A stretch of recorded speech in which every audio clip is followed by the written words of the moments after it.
Bonjour et bienvenue dans ce nouvel épisode de Cap vers l'entourage, une balado-diffusion qui met la lumière sur les proches de personnes vivant avec un trouble de santé mentale. Bonne écoute! Bonjour à tous et bienvenue dans ce nouvel épisode de Cap vers l'entourage. Aujourd'hui, dans le cadre des Journées de la schizophrénie, je suis très heureuse d'accueillir Suzanne Péloquin, qui est mère de 3 enfants, pour discuter de son expérience de mère. Salut Suzanne! Allô? Avant de commencer notre discussion, je te laisserai te présenter davantage à nos auditeurs. Alors, je m'appelle Suzanne Péloquin. Je suis mère de 3 enfants, une fille et 2 garçons.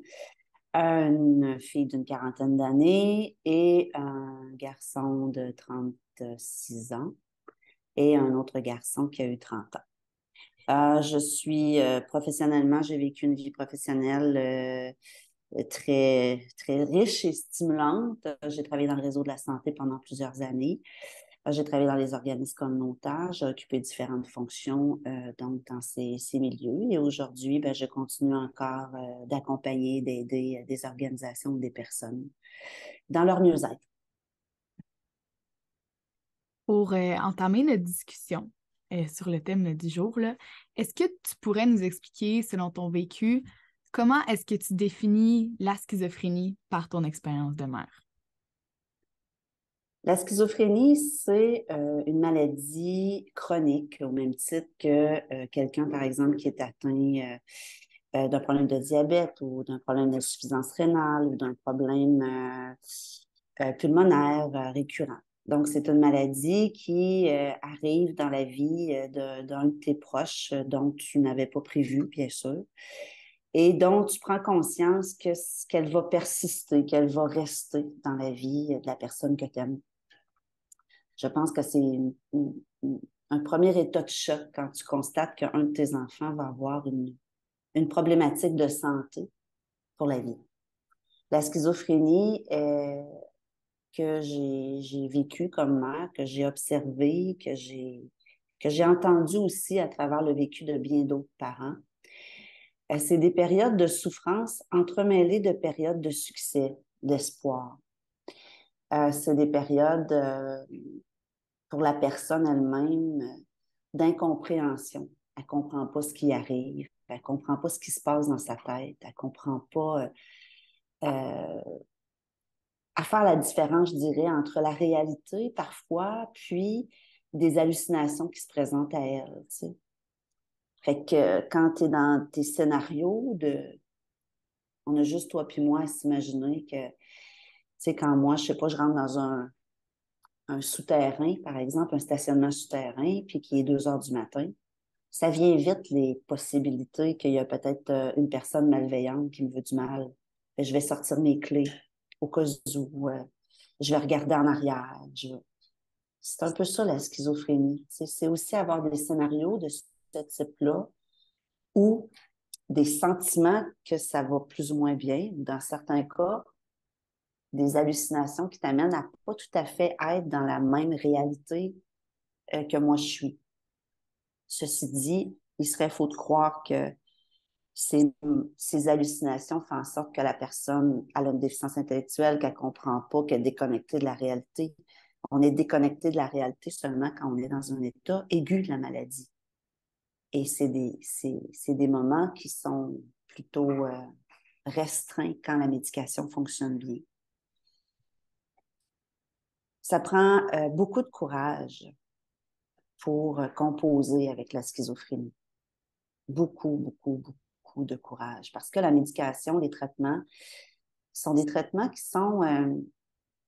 qui rendent parfois la personne un peu apathique, qui va lui enlever une certaine empathie à la vie, joie de vivre, parce que ça calme les hallucinations, ça calme dans le fond ce qu'on appelle les symptômes négatifs, mais ça enlève aussi l'espoir, la spontanéité, l'énergie pour faire des choses puis réaliser tes projets. Euh, la schizophrénie stigmate la personne comme étant malheureusement un fou, un déconnecté de la réalité. Et ça, ben, c'est très difficile à vivre pour la personne, puis les proches, de sentir le regard de préjugés à l'égard de la personne que tu aimes. sais, la maladie mentale, elle n'enlève pas l'amour d'un parent envers ses enfants. Elle la met à l'épreuve, par exemple, parce que ça nécessite constamment de se remettre soi-même en question, de revoir ses attentes envers nos enfants. Les journées qui sont dans le désespoir, puis que toi aussi, tu es dans le désespoir, ben, tu t'en crains comme proche parce qu'ils ont besoin de sentir que toi, tu as encore de l'espoir dans les moments que les autres n'en ont pas. Je, Contrairement à ce que j'ai souvent entendu comme préjugé, je considère que Gabriel, qui finalement s'est suicidé il y a bientôt un an, Gabriel, c'est le résultat d'un épuisement d'un homme courageux. Ce n'est pas le résultat, ce geste-là, de quelqu'un qui voulait fuir, qui voulait se sauver de sa vie. T'sais. C'est le résultat de quelqu'un épuisé. Épuisé de se relever constamment au combat, épuisé de chercher où s'accrocher dans l'espoir, épuisé de voir que sa vie ne ressemble pas du tout à ce qu'il pensait qu'il aurait comme vie quand il avait 15 ans puis que ça a commencé. Alors qu'il était le meilleur joueur de football, il avait remporté la personnalité de l'année. Il était reconnu comme une référence par tout le monde. Il avait une vie sociale. C'était un jeune qui avait avec qui tu peux avoir des discussions, tu sais, sociopolitiques, une belle richesse, des belles valeurs. Et puis la maladie, tranquillement, l'a éloigné de ce possible vie-là. Cette vie-là ne serait plus possible. Et quand constamment, il faut que tu reconstruis une vie que tu pensais qui t'était destinée et que finalement, ça ne sera pas ça. Finalement, tu vas devoir gérer chaque jour de ta vie des intrusions, des perceptions qui ne te rendent pas bien, et puis tu vas te dire, écoute, c'est-tu moi qui invente ça? C'est-tu à cause de moi que je suis de même? Donc, la culpabilité, pas avoir le sentiment de faire ce qu'il faut, des étapes d'hospitalisation, des moments où on va t'obliger à avoir des soins parce que là, tu ne prends plus ta médication. Donc, temporairement, tu vas perdre tes droits, tu vas être en pyjama dans un hôpital.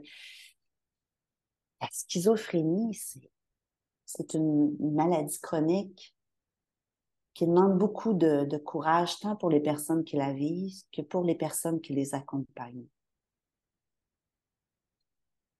Ce sont des êtres vraiment courageux de persister à travers cette maladie-là. T'sais. Bien sûr que dans les périodes où ça va bien, qu'on va appeler la période de rétablissement, alors ils retouchent à la vie, ils retouchent au goût de l'amour, à avoir envie de faire des activités, à être capable de travailler, mais il y a comme s'il y avait toujours une petite épée des Damoclès. Ça va-tu s'arrêter si la médication ne va pas bien? Qu'est-ce qui arrive si mes collègues de travail se rendaient compte que j'ai une problématique de santé mentale? Tu sais, ça crée un état de stress pour les personnes qui reviennent, qui veulent bâtir leur vie, entre guillemets, normale. Tu sais. Pour mon autre fils, ça ne s'est pas présenté de la même façon. D'abord, il avait pu percevoir et vivre, je dirais, l'installation de la maladie chez Gabriel. Et il nous avait vu d'une certaine façon aussi comment on avait réagi, même si il avait vu notre angoisse par moment, même s'il avait perçu des situations conflictuelles, parce que la maladie mentale, elle amène un certain espace de conflit entre toi et ton enfant, parce que il y a des fois qu'il fait des comportements, puis tu comprends pas, fait que, en guillemets, tu fais la morale dans les valeurs familiales ou dans ton cadre de vie de famille, jusqu'à temps que tu comprennes que, OK, c'est la maladie mentale qui provoque ces comportements-là. Fait que là, tu te réajustes, tu sais, mais fait que lui, il avait perçu ça, mais je pense qu'il avait perçu que malgré tout, Christian, même si on était séparés, le papa et moi, on faisait de notre mieux. Puis ça, ben, c'était, je pense, rassurant pour lui. On allait faire de notre mieux, puis on allait l'aider. On n'allait pas l'abandonner. Ça, je pense que ça a eu quelque chose de rassurant. Et les symptômes ne se sont pas présentés pour lui de la même façon. euh, et se sont présentées comme étant beaucoup moins souffrantes au départ, moins contraignantes, ce qui fait qu'il a pu poursuivre avec une médication euh, qui a vraiment eu des effets positifs sur les symptômes négatifs, mais il a pu poursuivre des projets de vie, voyager à travers le monde, étudier à l'université. Donc, tant pour lui que pour nous, l'espoir était très, très, très grand. Tu sais. Euh, bon, ben oui, il y avait une problématique de santé mentale, mais elle ne se présentait pas comme Gabriel. Donc, ben, avec une bonne médication, il y avait possibilité de vivre la vie qu'il souhaitait vivre. Tu sais. Parce que ce qu'il faut comprendre, c'est que quand arrive la maladie mentale dans une famille ou dans la vie des personnes qui la vivent, tu sais, la première étape, c'est l'incompréhension de ce qui se passe.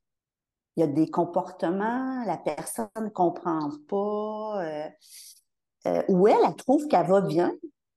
Et puis là, c'est l'environnement qui commence à dire à l'école, les proches, les amis, t'es donc bien bizarre quand tu fais ça, pourquoi tu fais ça?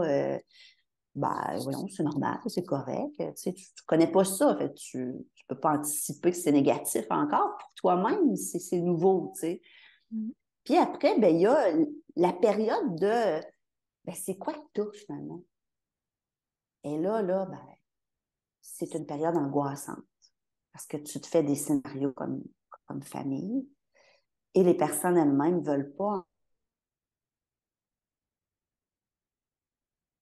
engager, que c'est juste l'adolescence, que c'est juste si tu as consommé de la drogue, ben, c'est juste parce que tu fumes un joint de pot. Tu ne veux pas entendre que tu as un problème de maladie mentale. Là. Il n'y a pas personne qui se promène en se disant ouais, ben moi, dites-le moi, je suis prêt là, à l'entendre, votre diagnostic de maladie mentale. Non, c'est pas comme ça. Et puis après, c'est la recherche du bon traitement. Puis malgré qu'au cours des dernières années, il est arrivé des nouveaux traitements, tu sais, la recherche n'est pas si avancée que ça là, sur les problématiques de santé mentale, puis notamment sur les psychoses. Parce que souvent, on va parler de schizophrénie, puis on va l'associer juste à l'état de psychose. C'est faux, là. La schizophrénie, c'est pas juste un état de psychose. C'est une relation avec la réalité qui peut parfois être altérée par le fait que tu as des hallucinations, par le fait que tu as, en guillemets, des scénarios dans ta tête qui fait en sorte que tu vas te sentir parfois un petit peu plus en retrait parce que tu vas avoir de la misère à rentrer en relation avec les autres ou qu'il y a des moments dans tes scénarios qu'on va appeler des hallucinations que ben, tu ne te sentiras pas en sécurité à cause de ce qui se passe dans ta tête ou que tu vas avoir de la difficulté à être dans la joie, dans la confiance envers les autres. Mais c'est pas tout le temps ce qu'on nous a présenté dans les films, là, des espèces de scénarios où la personne, tout ce qu'elle cherche à faire, c'est tuer quelqu'un, puis c'est faux, là. Ça, c'est vraiment un préjugé, vraiment un préjugé. Hein. On a pris des situations qui sont arrivées dans certains cas, puis on en a fait des histoires et des romans dramatiques. Tu sais. Mhm. Une fois que la médication, pendant cette période-là d'ajustement de médication, c'est une période qui est très difficile pour tout le monde parce que la personne elle-même ne se reconnaît pas. Si c'est une personne qui est habituée de se lever tôt le matin, puis à prendre la médication, puis là maintenant elle dort toute la journée, elle ne se reconnaît pas à cause des effets secondaires de la médication. Mais nous non plus, on ne la reconnaît plus. Puis, tu sais, souvent, ce que je disais, c'est aux équipes soignantes, ça ne marche pas, là, cette médication-là. Je ne retrouve plus l'essence de mon enfant. Je ne retrouve plus le fond de sa personnalité. La maladie, elle a pas enlevé. Là. La maladie, ce n'est pas un tsunami qui enlève tout sur son passage. Elle n'a pas enlevé toute la personnalité intrinsèque de mes enfants que je connais depuis que j'ai dans mon bedon, puis que j'ai vu grandir. Et quand moi, la médication, ces périodes d'essai-là, où je ne retrouve plus mon fils, ça, c'était des périodes de grande souffrance pour moi. Je suis prête à vivre et à accepter que mon enfant a une maladie, mais de grâce, je veux retrouver mon fils, une partie de mon fils. Puis mes enfants, ben, c'est des enfants gentils. Gabriel, c'est un grand protecteur, tu sais, au football, là, je veux dire, il a appris à protéger son équipe, lui. Ben, on a fait partie de son équipe jusqu'au dernier jour de sa vie, tu sais. Même dans la manière dont il a décidé de se suicider, il s'est organisé pour nous protéger. C'est un grand protecteur, tu sais. Dans le cas de Michael, c'est un être d'une hyper-socialité. C'est quelqu'un que tout le monde aime parler avec lui. C'est quelqu'un d'agréable, de très intelligent, qui s'intéresse à plusieurs sujets. Mais quand il faisait les tests de médication pour trouver la bonne molécule, puis que tu vois ton enfant qui est assis, tu sais, puis que tu y parles, puis il n'y a pas de répartie, puis il n'y a plus d'intérêt sur aucun sujet, puis...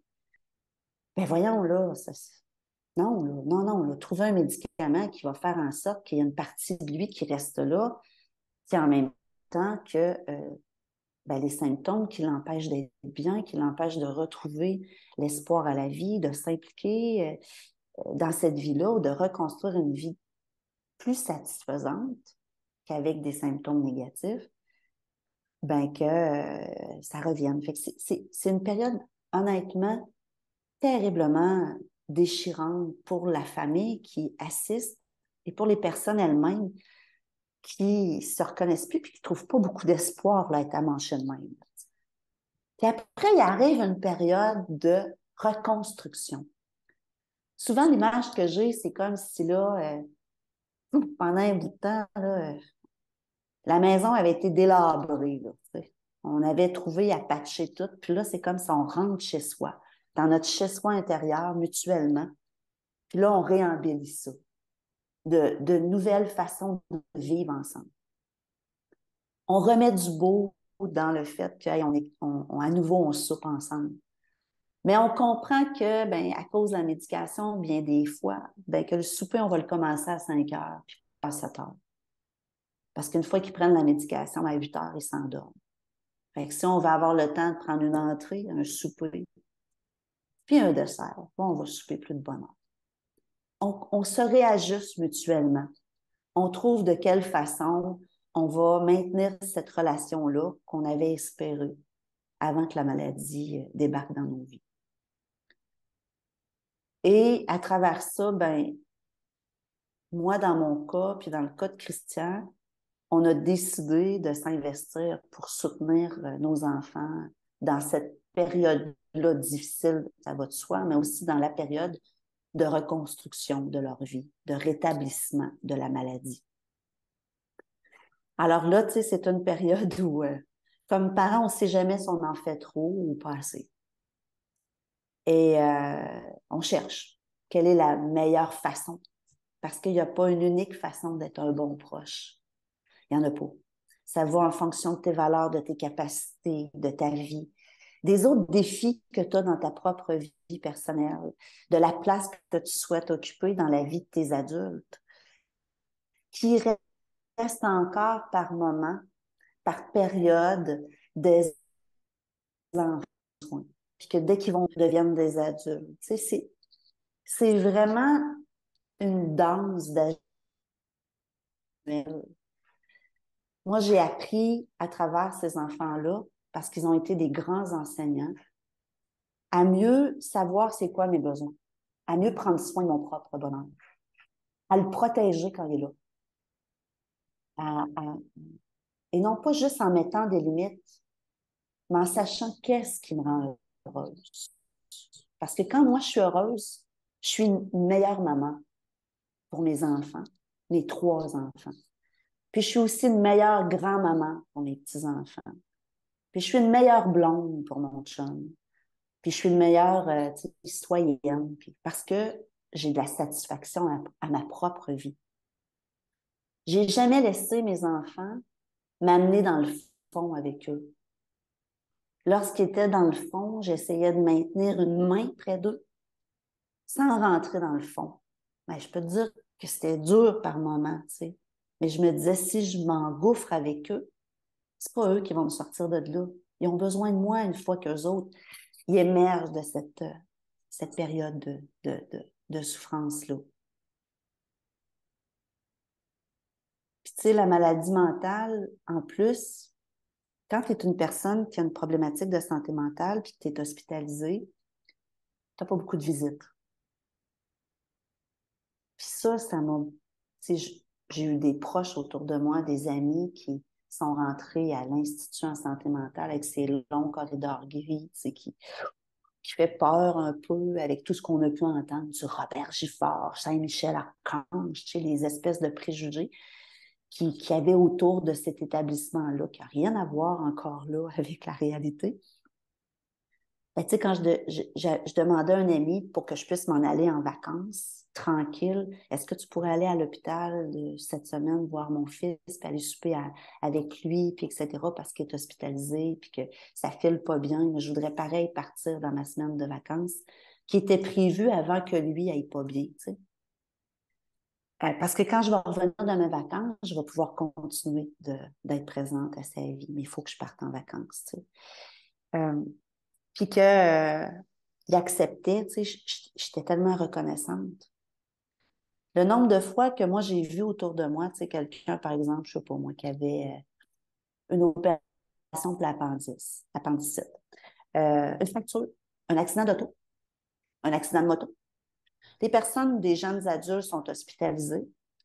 Tout le monde va les voir. Amène des petits plats faits, amène des cadeaux, je suis là pour toi, des posts sur Facebook, lâche pas mon ami, on t'accompagne.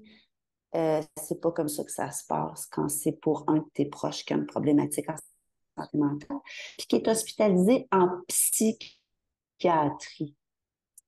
Il n'y a pas tant de monde qui va visiter. Il n'y a pas tant de monde qui sait quoi dire. Et pourtant, il n'y a rien à dire par moment. Il y a juste à être là. Au même titre qu'une amie à ascenseur, ben, tout ce que tu as à dire, c'est d'être là, de tenir la main, de répéter qu'elle n'est pas seule, même si tu n'as rien à dire de plus que ça. C'est ça, la maladie mentale. Et pour nous. Fait que, tu sais, souvent, quand les gens disent ouais, mais il faut agrandir votre réseau, moi, je peux te dire que j'ai travaillé, puis vraiment, il y a eu plein de monde autour de moi qui se sont impliqués dans la vie de mes deux garçons, par amour, là, pas par pitié, par amour puis reconnaissance de leur grande capacité, du courage que ça prend, tu sais, de passer à travers la maladie mentale, puis aussi de mon audace, je vais le dire, de faire plusieurs soupers en présence de mes fils, puis d'expliquer les comportements. Tu sais, ben là, il va se coucher parce que c'est normalement à tous les jours, c'est la période entre 5 et 7 où il y a le plus de symptômes, Gabriel. Puis, il a besoin d'aller se retirer pour continuer d'être avec nous, tu sais. Puis là, les gens comprenaient que hey, c'est quelque chose, hein? Oui, c'est courageux. C'est pas facile, tu sais. Puis le travail qu'on a à faire, nous, notre job là, de proches, puis d'amis, puis de membres de l'entourage, puis c'est d'essayer de ne pas en ajouter une couche. Ben, c'est pas toujours facile, là. Faudrait pas que le monde pense que j'ai toujours été, tu sais, top notch, là, puis j'ai jamais pogné les nerfs. Non, non. J'ai aussi pogné les nerfs, puis j'ai aussi raccroché une ligne téléphonique parce que je n'étais plus capable de l'entendre dans sa souffrance, puis que je ne savais plus comment mettre fin à la conversation, puis c'est juste normal. L'important, c'est de faire comme eux autres après. À reprendre le téléphone quand ça va mieux, puis dire excuse-moi, je n'ai pas été très patiente tantôt, pas très accueillante, mais je comprends que tu souffres. Mais là, c'était pas le bon moment pour moi aujourd'hui de l'entendre, ta souffrance. Tu sais. Bon, quand tu as appelé ton intervenant, puis on se remet un petit peu à donner un petit coup de pouce, puis bon, ben bonne fin de journée. Tu sais, c'est pas facile, euh, mais c'est faisable. C'est pas facile, mais avec de l'amour, de l'information, de la compréhension, bien se connaître, euh, avec des organismes qui peuvent nous aider lorsqu'on en a besoin, tu sais, avec des épaules de bonnes amies qui t'écoutent, puis qui t'accueillent sans jugement, qui te donnent le droit de dire je suis plus capable, je suis plus capable. Puis ces autres moments aussi où tu fais un beau gâteau de fête à ton enfant, puis que tu rajoutes des chandelles, puis que tu vois bien que cette année, il y a eu des succès, puis tu peux en nommer des succès, plein de choses qui se sont faites, qui ont été positives, ben tu passes à travers. Puis tu te construis, toi aussi. Tu sais, tu te développes des nouvelles compétences, des nouvelles façons de t'adapter à la vie, des nouvelles façons de la définir puis de l'apprécier, cette vie-là. T'sais. Aujourd'hui, tu sais, ça me rend plus émotive, bien sûr.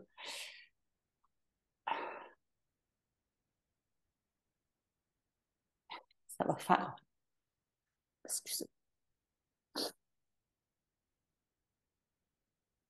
Ça va faire un an que Gabrielle a décidé de mettre fin à ses souffrances.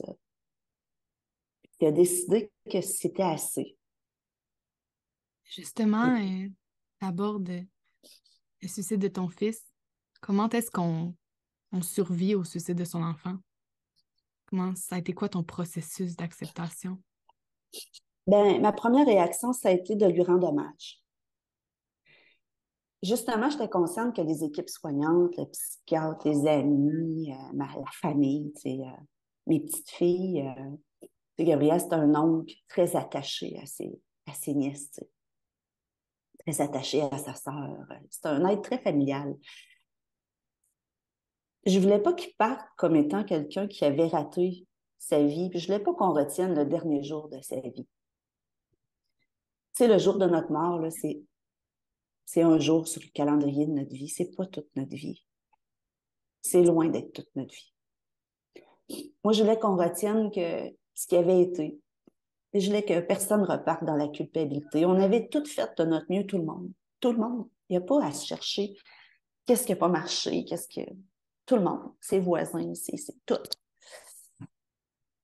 Fait qu'on a fait une activité hommage, moi puis la famille, on a organisé ça. Ça a été magnifique. On a filmé l'événement, puis j'ai réécouté cet événement-là en septembre dernier, puis pour le 19 mars, ça va faire un an qu'il a décidé de s'envoler vers son propre bonheur. Son propre bonheur. On va réécouter ça en famille.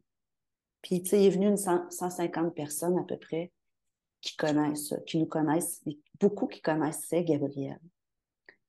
Et tout le monde plusieurs personnes ont rendu hommage, que ce soit ses équipes soignantes, que ce soit le psychiatre, que ce soit des collègues, des amis, etc. Les membres de la famille, les petites sœurs, tu sais, il y a peut-être une trentaine de personnes qui ont rendu hommage à Gabriel. Et tout le monde disait la même chose de Gab. Tout le monde a parlé de lui, pas de la maladie. On parlait de son courage face à la maladie. Mais de lui, de ce qu'il était, sa gentillesse, son petit côté charmeur, sa délicatesse, il était gentleman, il était serviable, toujours en train de rendre service à quelqu'un. C'est de ça qu'on a parlé. C'est de ça que je veux me souvenir, tout en me rappelant quand même l'énorme souffrance qu'il a vécue, parce que ça me permet quand même de transformer le geste de suicide en un geste de droit sur sa vie. S'il n'y avait pas eu de souffrance, je n'avais pas assisté à la souffrance, peut-être que j'aurais de la difficulté d'interpréter le geste de suicide sans m'associer de la culpabilité qui va avec. T'sais. Le suicide amène nécessairement des questionnements. C'est un choc, c'est un traumatisme. Tant pour la personne qui décide de le faire que nous, qui assistons à ça, qui le vivons. Et quand les questions me visitent, parce que, ben oui, des fois, les questions de visite, est-ce que j'aurais pu faire ça? Est-ce que cette journée-là, dans le fond, j'aurais dû tourner à gauche au lieu de tourner à droite? Parce que si j'avais tourné à gauche, journée-là, je serais arrivée soit 5 minutes avant qu'il se suicide ou j'aurais été face à mon fils mort. Oui, tu te poses des questions, puis c'est normal. Mais je les accepte, ces questions-là, puis j'y réponds. Ben, Suzanne, tu sais, ça aurait changé quoi, tu sais? Ça aurait changé quoi? Puis là, je me réponds. Puis tu as été là, tu as été une bonne mère. Puis tu l'as dit quelques jours avant à quel point tu avais été une bonne mère. Puis, va pas dans toutes ces fois que peut-être tu aurais pu faire mieux. Tu sais. Fait qu'il y a une étape de s'accueillir dans la souffrance que ça nous fait vivre à nous. Puis, en parler, tu sais, en parler avec des gens qui comprennent ta souffrance et non pas juste complaisants. Là. Ah, ben arrête donc, Suzanne, de te poser des questions de même. Tu as tout fait pour lui. Même si tu me dis d'arrêter de me poser des questions, je vais m'en poser pareil. Je préfère le dernier bout de la phrase, c'est pourquoi tu te poses des questions malgré tout ce que tu as fait pour lui? Ben, parce que dans le fond, pendant que je me pose des questions, une partie de moi me met en contact avec lui aussi. Tu sais. La famille, nous, on est une famille qui a toujours été proche, très unie.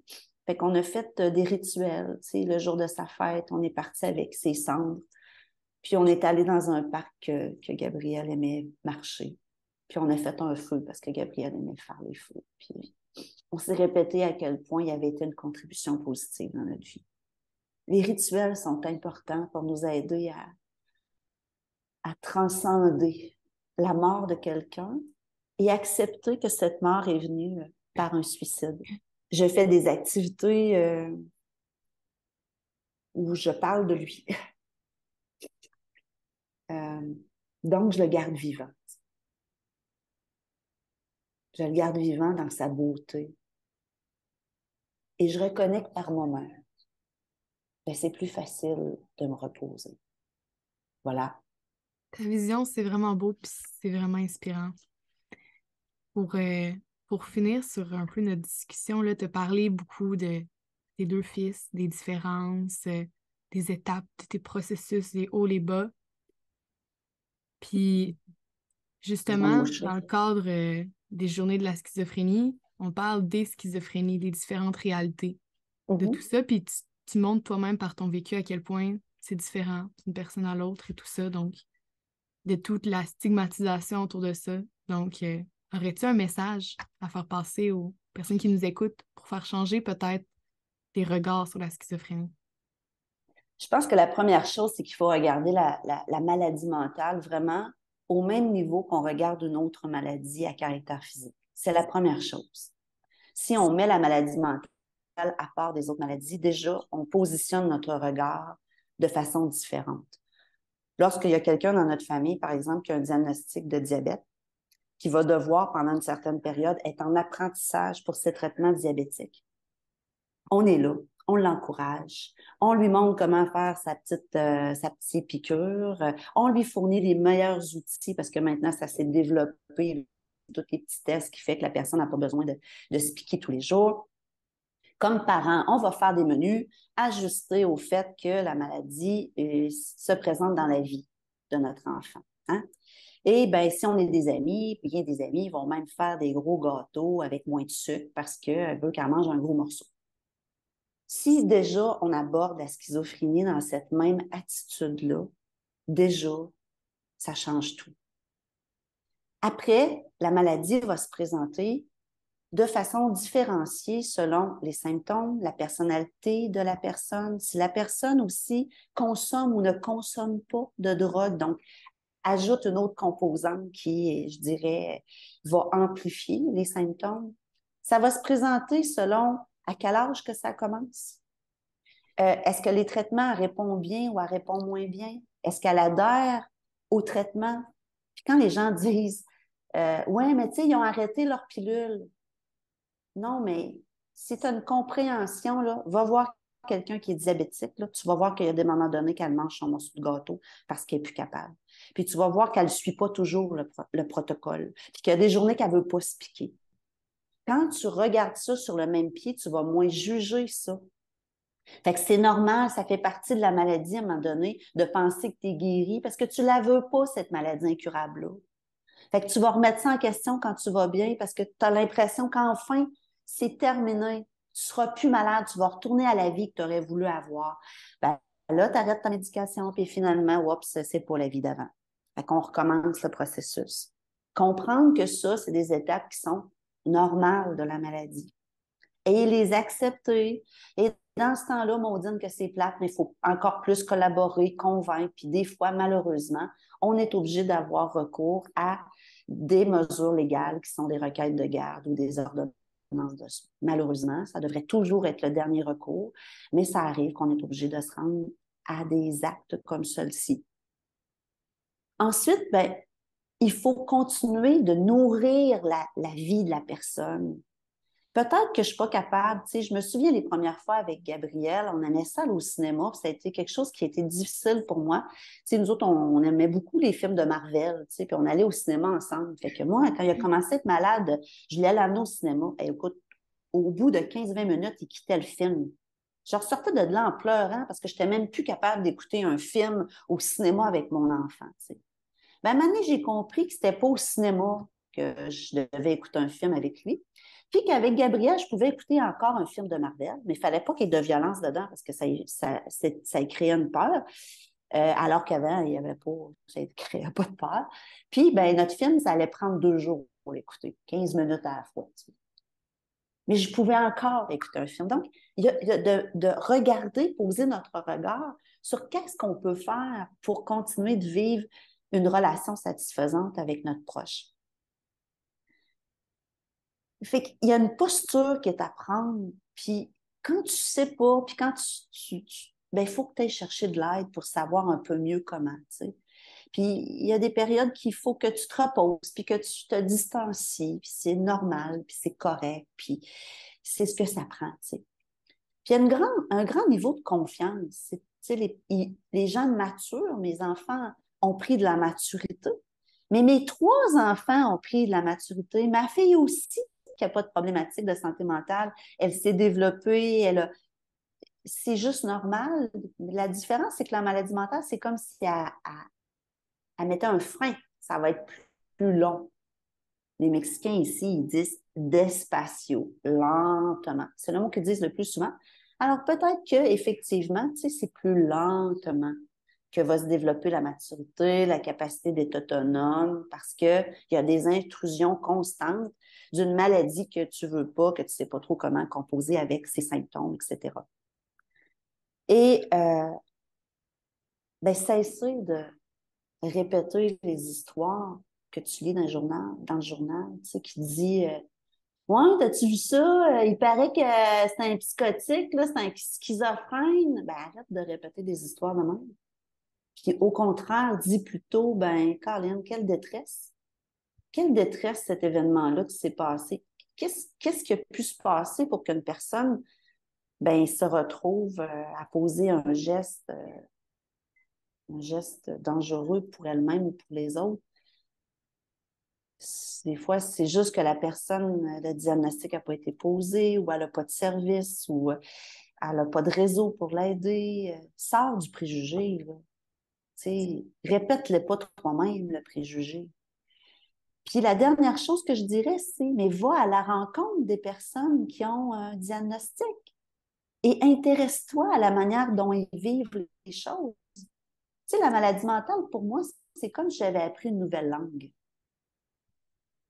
Ben, un nouveau dialecte, une nouvelle façon de comprendre la vie. Tu sais, c'est un état d'esprit. Une langue, c'est un état d'esprit. On ne peut pas juste changer des mots. Faut intégrer la langue avec l'état d'esprit qui va avec la langue. La maladie mentale, c'est un peu la même chose. Puis je dirais la schizophrénie, mais surtout les états psychotiques. Parce que la schizophrénie comme telle, c'est une fois que les symptômes sont résorbés, c'est pas une maladie mentale qui est si différente des autres. C'est vraiment les états plus psychotiques, les hallucinations persistantes qui sont difficiles. Le reste, bon, c'est pas très différent même en guillemets en termes de symptômes qu'une dépression ou quelqu'un qui est bipolaire. Un état plus apathique, de ne pas avoir d'intérêt pour la vie, être un peu avoir de la difficulté à se mettre en action. Bon, puis tout ça, une partie qui vient entre autres des effets de la médication, qui n'est pas provoquée par la maladie comme telle, mais qui est provoquée par l'effet que la médication amène ces effets secondaires-là. Va à la rencontre. Tu vas découvrir des personnes qui ont peut-être, oui, une façon différente de t'expliquer, d'aborder la vie, mais il y a une partie de la façon qu'ils abordent la vie qui nous fait du bien.